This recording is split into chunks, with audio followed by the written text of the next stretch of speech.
Les Audacieuses, c'est le premier podcast société de Podcasters Media. Il recueille les confidences de femmes de tous âges, de toute culture, de tout milieu, qui un jour ont osé. Alors ces femmes audacieuses, je les invite à mon micro. Je suis Carole Renucci, journaliste, et pour moi aussi, l'audace est un carburant. J'étais enseignante à la campagne, dans les banlieues, dans le 20e arrondissement de Paris, puis rédactrice en chef d'Enfants Magazine, avant de devenir directrice de Notre Temps, le premier magazine français avec ses 5 millions de lecteurs. Aujourd'hui, je dirige Podcasters Media, j'anime le podcast Les Audacieuses et je suis surtout très fière et très heureuse de vous retrouver tous les 15 jours pour une nouvelle vie et un nouveau défi. Bonjour Carole, je suis Sophie Gidrol, je suis infirmière palliatothérapeute, c'est-à-dire que j'accompagne les familles qui sont en train de perdre un proche ou qui sont endeuillées. Alors pourquoi faites-vous ça? Allez, j'y vais franco. Qu'est-ce que c'est que ce métier et pourquoi le faites-vous? Racontez-nous. Alors, je fais ce métier parce que les gens vivent cette étape de fin de vie, de la séparation d'un proche avec grande difficulté, puisqu'on est dans la séparation, que ce sont des étapes de vie difficiles. Et au cours de mon expérience hospitalière en unité de soins palliatifs, où j'ai accompagné de nombreux patients durant 18 ans, je me suis aperçue que les familles étaient très seules et avaient peu de ressources. Et donc, j'ai souhaité leur donner des clés et mettre à disposition des compétences pour savoir parler de la mort en famille, de se remettre en lien, une pause où on peut prendre un petit peu de recul dans ce qu'on vit, dans ces étapes qui sont difficiles. Alors, vous avez travaillé pendant combien de temps, Sophie, en soins palliatifs? Qu'on comprenne bien le cheminement. Alors oui, merci de me faire préciser. C'est 18 ans d'expérience en unité de soins palliatifs. J'ai un diplôme universitaire de soins palliatifs et ça m'a permis de rouler un petit peu ma bosse en unité de soins palliatifs et en équipe mobile de soins palliatifs, aussi bien à l'hôpital européen Georges Pompidou qu'à Barcelone, dans des cultures hospitalières très différentes et où j'ai beaucoup appris sur l'accompagnement de fin de vie des patients. Pour quelle raison vous aviez choisi de travailler en soins palliatifs, surtout si ça a duré 18 ans? Je veux dire, on imagine bien que le quotidien doit être compliqué, parfois lourd. Expliquez-nous ce choix. En fait, je me suis très vite aperçue pendant mes études que je trouvais plus de sens à soigner les gens qu'à les guérir. Vraiment, le soin apporté à l'être humain en face de soi, c'est un soin global et c'est là où je trouvais que j'avais ma place et plus de sens à mon métier. Et quand on soigne les gens, on les soigne jusqu'au bout et donc on accepte aussi leur décès et de préparer au mieux cette phase.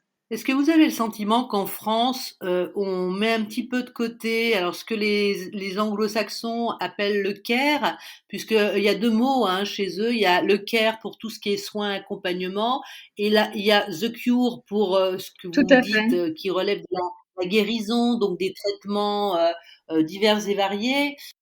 Est-ce que vous avez le sentiment qu'en France, on a encore un long chemin ou un chemin à faire pour vraiment prendre ce soin, cette considération du patient, ce compagnonnage de façon, je dirais, aussi idéale ou optimale que possible?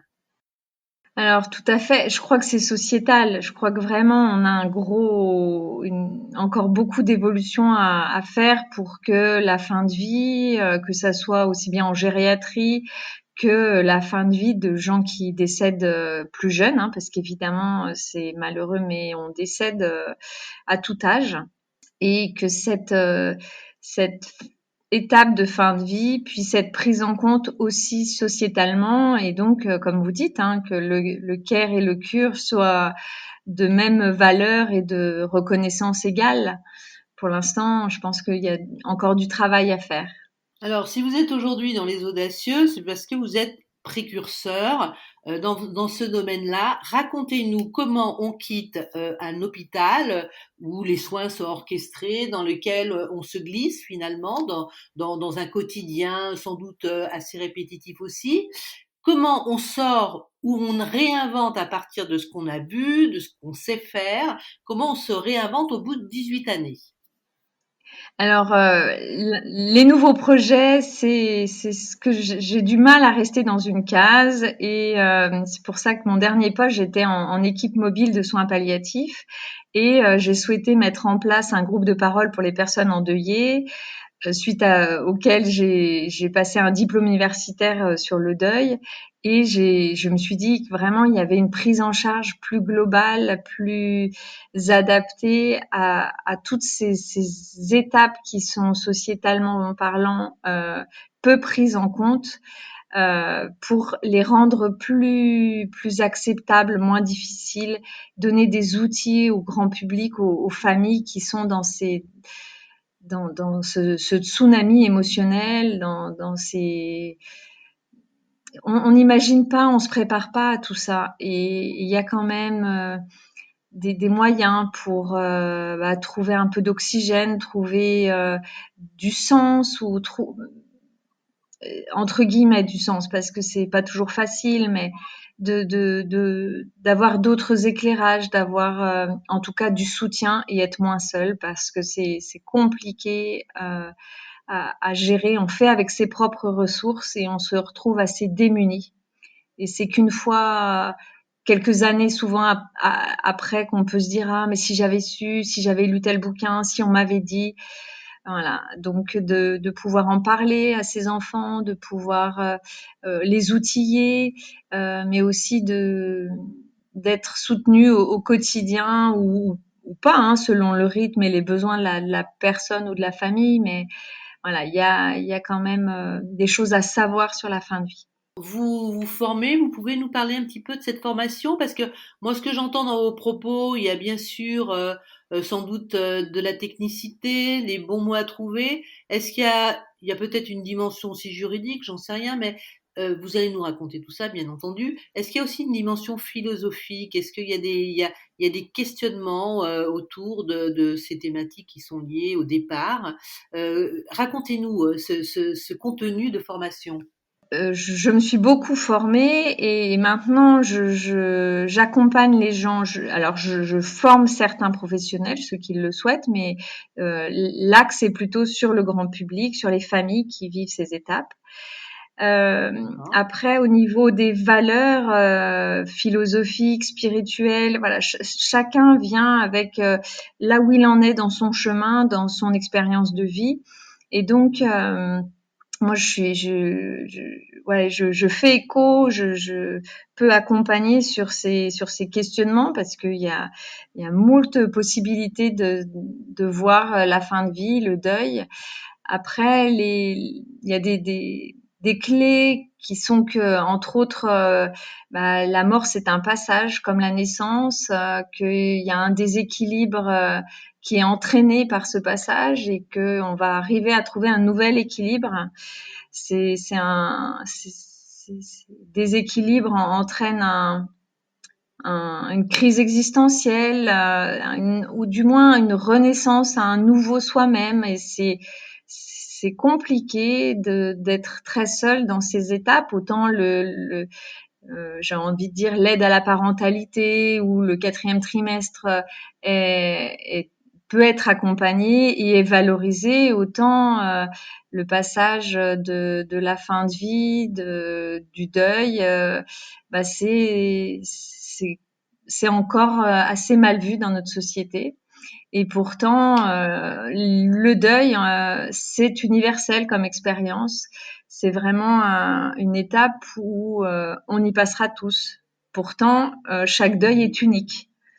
Et donc, vous voyez, comme chaque chose a un sens particulier pour chacun, et pourtant, il y a des grandes étapes qu'on retrouve et que la littérature a pu identifier.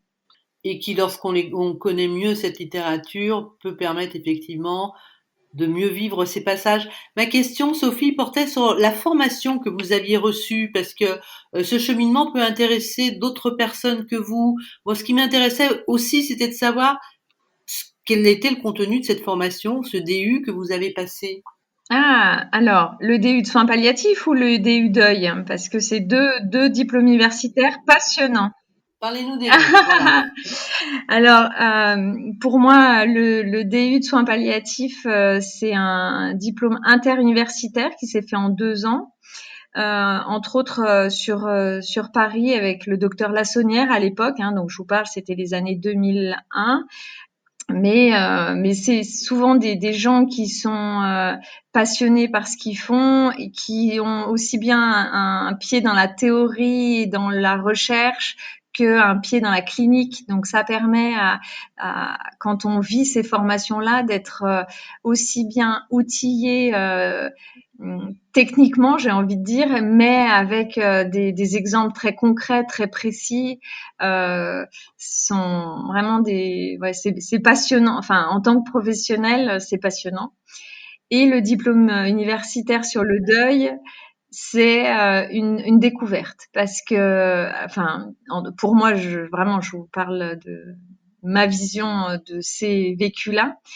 Mhm. J'avais accompagné les gens dans le groupe de parole.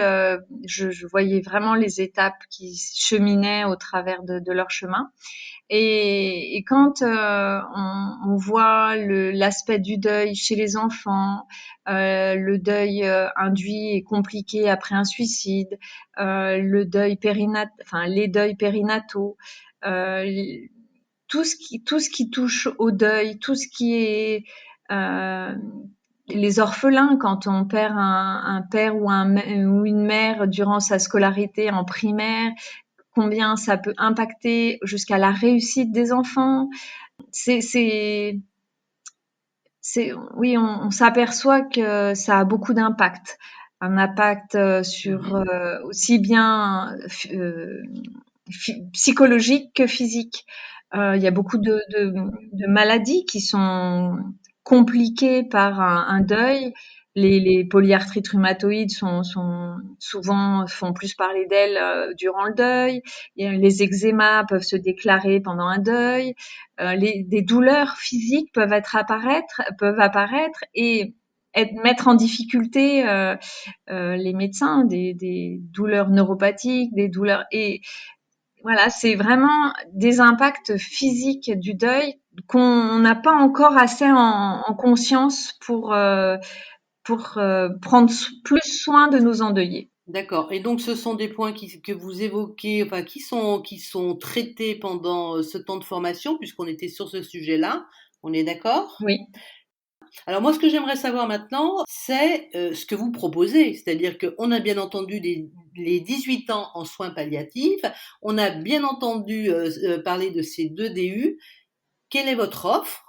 Qu'est-ce que vous faites exactement? Comment vous faites connaître? Premièrement, j'anime une page Facebook pour me faire connaître, pour que les gens puissent voir quelles sont mes valeurs, comment je parle de la fin de vie, du deuil, et aussi pour diffuser un regard plus serein, plus apaisé sur ces notions de cycle de vie. Et D'accord. ce que j'apporte, c'est vraiment un espace en toute confiance, un espace pour traduire les paroles du médecin, parce que je suis infirmière, donc je peux expliquer sans métaphore concrètement ce que ça veut dire, parler des médicaments, parce qu'on va introduire certaines molécules comme l'hypnovelle ou la morphine, qu'est-ce que ça veut dire, quelles peuvent être les complications, parce que les médecins vont pas forcément parler des problèmes de transit ou des soins de bouche à faire plus régulièrement. Plein de Mhm. petites choses qui facilitent le quotidien. Le but, c'est vraiment de faciliter, d'outiller. euh, aussi bien au niveau, maintenant il y a beaucoup de films d'animation qui sortent sur ce thème-là, donc donner aux familles en disant vous pouvez regarder ce film-là un enfant à partir de 6 ans ou de 8 ans, et comme ça les questions seront plus simples, vous aurez un support pour vous.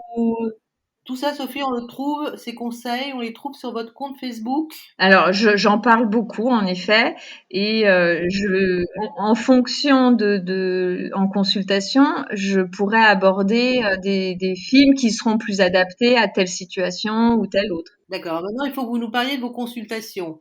Parce que c'est important. Comment on vous trouve et qu'est-ce que vous proposez de façon très formelle? Alors, c'est un entretien qu'on peut prendre juste comme ça en rendez-vous unique de 45, 50, 60 minutes en fonction des besoins.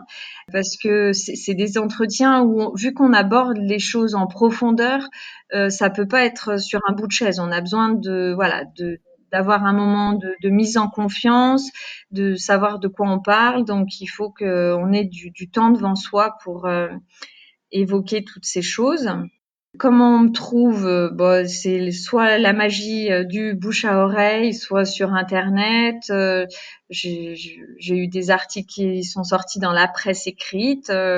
Voilà, c'est un nouveau métier, donc c'est aussi les joies de sortir de ma bulle d'infirmière hospitalière pour me faire parler de ces sujets-là, hein, et petit à petit arriver à ce que les gens puissent avoir envie de se pencher plus concrètement sur ces sujets-là.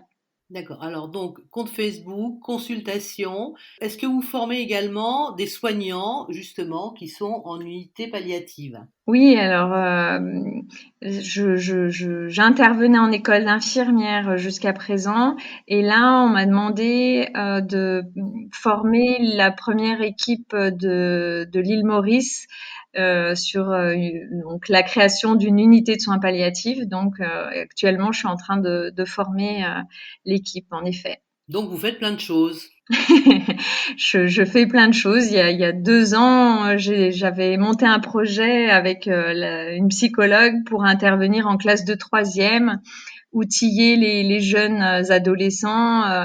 Comme on parle d'éducation sexuelle, eh bien, il faut parler de la fin de vie, de la mort, du deuil, outiller nos futurs citoyens dans des moments où ils ne sont pas traumatisés, ils sont pas dans l'événement. Voilà. Moi, c'est quelque chose qui me passionne, donc je trouve que ce sont des sujets normaux de la vie à aborder. Alors justement, quand vous allez voir des jeunes, ils doivent trouver ça un peu bizarre. Je veux dire, j'imagine. Alors malheureusement, enfin, sauf pour ceux qui sont concernés par le sujet ou qui l'ont été, mais qu'on vient de leur parler à l'école du sujet de la mort, alors qu'ils sont tellement dans la vie et dans la projection. Comment ils vous reçoivent? Est-ce qu'ils vous demandent pourquoi vous êtes là? Oui, alors au début, c'est vrai que ça a beaucoup surpris les jeunes. Ils ont été un peu déroutés. Et puis, petit à petit, quand on a fait différentes approches, aussi bien avec l'infirmière scolaire, où elle a pu parler des conduites à risque des adolescents, que c'était aussi se confronter aux limites de la vie, chercher un peu le cadre, mais aussi de la nature humaine. On a fait des approches par l'histoire géo, où c'est euh, l'évolution de la localisation du cimetière à travers les âges et au sein des villes. Donc des approches aussi bien voilà multidimensionnelles, j'ai envie de dire, par différentes matières. Et ils ont pu voir qu'en fait c'était vraiment un sujet universel et de tout. Enfin, depuis tout temps, nous sommes morts. Et ça fait que se rendre compte que finalement il y a une évolution, que c'est pas un sujet nouveau, mais qu'on peut en parler, qu'on peut voir les choses sous différentes manières. Que par exemple, je m'appuie beaucoup sur le livre 10 recueils de pierres. C'est 10 nouvelles qui sont écrites à partir d'une épitaphe. Et là, l'épitaphe devient le début d'une histoire, une épitaphe réelle qui a existé et qui devient Mhm. le début d'une nouvelle histoire. Philosophiquement, c'est un cycle. On leur dit aussi que, enfin, pour faire des liens. Ce que la chenille appelle mort, le papillon l'appelle renaissance. Et donc, et oui, mais c'est toutes ces petites choses qui sont importantes de constater et de travailler, d'apporter aux jeunes. Voilà, la littérature, Oscar et la Dame Rose, c'est pas des livres très compliqués, mais c'est des livres qui font mûrir, qui font cheminer. Est-ce que, Sophie, il y a eu un moment dans votre vie professionnelle qui a été un déclic? Bah, je dirais qu'il y a eu un événement et, et des rencontres. Et après, voilà, les rencontres, est-ce que, voilà, c'est pas pour rien justement qu'elles ont eu lieu. C'est ça, c'est les petits signes aussi magiques. Quand j'étais enfant, j'ai perdu mon arrière-grand-mère, donc j'ai déjà eu beaucoup de chance de la connaître. Voilà, j'avais 10 ans et je me souviens de beaucoup de choses et entre autres de pas trouver ça très logique, de me dire bon bah très bien, elle est morte, mais pourquoi on n'en parle pas plus? C'est quand même un sujet, mais là, je sens que mes parents ont peut-être pas trop envie de m'en parler. Est-ce que ça va rendre triste mon papa? Et si j'en reparle après, est-ce que il va de nouveau se mettre à pleurer? C'était la première fois que je voyais mon papa pleurer. Euh, donc ouais, voilà, à 10 ans s'interroger, de se dire ah tiens, bah c'est ça, ah bon, bon, voilà. Et puis après, d'arriver en école d'infirmière et de faire un stage, la première rencontre avec les soins palliatifs. Et c'était dans la Drôme à Crest, où, euh, où là, vraiment, l'unité de soins palliatifs, en fait, s'appelait la maison. Et c'était une vraie maison où on sonnait avant de rentrer. Il y avait des rideaux aux fenêtres, une vraie salle de bain avec une baignoire et des remous. Un salon des familles où les gens pouvaient cuisiner et laisser des choses dans le frigo pour manger avec leurs patients et une vraie prise en charge de la fin de vie. Et là, waouh, je me suis dit, pétard, ça existe. Enfin, Il y a beaucoup de lieux en France où ça existe, ça? Ce alors, type de dispositif? il y a 180 unités sur la France, sur le territoire. Et en général, ces unités ont une dizaine de lits. Donc, ça fait pas beaucoup de lits par rapport au nombre de décès annuels, hein. En fait, l'idée de ces unités, c'est que les personnes décèdent dans un milieu qui ressemble plus à un domicile qu'à l'hôpital? Voilà, c'est exactement c'est vraiment une humanisation, c'est vraiment de se dire que la mort fait partie de la vie et donc on souhaite rendre les conditions les plus normales possibles et le moins médicales possible. Et ça fait que c'est vraiment tout ce qui reste à faire quand il n'y a plus rien à faire. Est-ce que vous travaillez aussi, parfois avec les unités d'hospitalisation à domicile, l'HAD? Alors, les HAD sont de plus en plus formés et de plus en plus motivés par ces prises en charge là. Si il y a possibilité de travailler avec eux, je serais ravie, mais pour l'instant, ça n'a pas eu lieu. D'accord. Alors si je comprends bien, Sophie, pour résumer, vous êtes seule et unique en France à proposer vos services au grand public pour cet accompagnement du deuil ou du décès ou de la perte d'une personne aimée, chérie, mais qui va effectivement passer dans un autre monde ou dans la continuité de notre monde, si on veut pas parler de rupture. C'est bien ça? Vous êtes seule en France à le pratiquer de cette façon-là? Ah, de le pratiquer de cette façon-là, oui, en effet. Mais oui, je crois que c'est vraiment d'apporter de la clarté et de la compréhension sur une séparation ou une anticipation de la séparation. Comment être auprès de son malade à l'hôpital. Souvent, je disais, ben, ils ont tous mangé du ciment, ils sont tous en apnée dans les chambres et c'est encore la vie et c'est vraiment voilà la vie jusqu'au bout et tout ce qu'on peut faire, tout ce qu'on peut mettre en place. Il y a plein de petits moyens qui, quand on est né dans le guidon, ne nous apparaissent pas et dès qu'il y a une personne extérieure qui vous les souffle tout de suite, bah, ça permet aussi de donner de la qualité de vie à ces moments-là. c'est précieux pour la suite. Très bien. Mais en tout cas, Sophie, un grand merci à vous pour cette disponibilité d'un vendredi soir, quand je sais justement qu'il y a 3 enfants bien vivants qui vous attendent avec leurs questions. Merci beaucoup, Sophie, et puis bonne route à vous. Ce que vous faites est formidable. Et à très bientôt.